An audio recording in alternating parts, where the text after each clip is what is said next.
Singing River Hospital in Gulfport, Mississippi is bursting at the seams.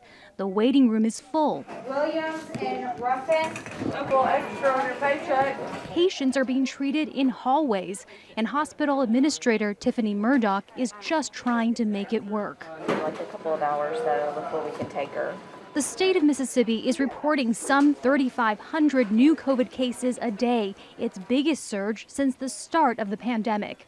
Only 36% of residents are fully vaccinated, and it's the unvaccinated now filling hospitals. Is it frustrating? Period. Yes, but towards the individual personal patient, no, because we're to look at them as they're coming in, they have a problem, we have to fix it. We're going to take care of you no matter what.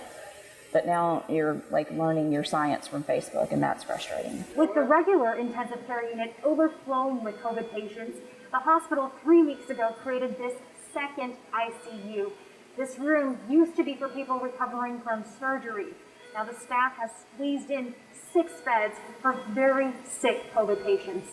The Delta variant changed everything. I mean, they're younger, sicker, and one day they'll have a, sick chest x-ray.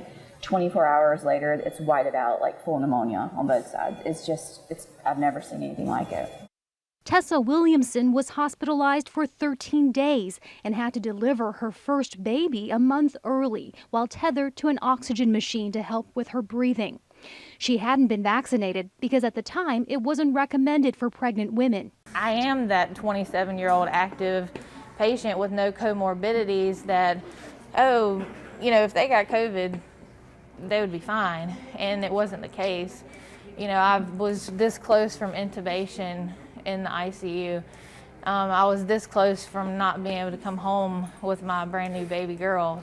The family is doing well, though Tessa remains on oxygen. Her case hit the staff hard because Tessa works in the hospital. Her admittance inspired 30 coworkers to get vaccinated. They saw that it could happen to them, and another one told me, it's not just Tessa, it's the 25-year-old that we just rolled in and had to intubate because they couldn't breathe. And it's a 35-year-old that we had to extubate because their lungs collapsed. After a rise in hospitalizations, a rise in deaths usually follows. No amount of vaccinations now will immediately stop that process.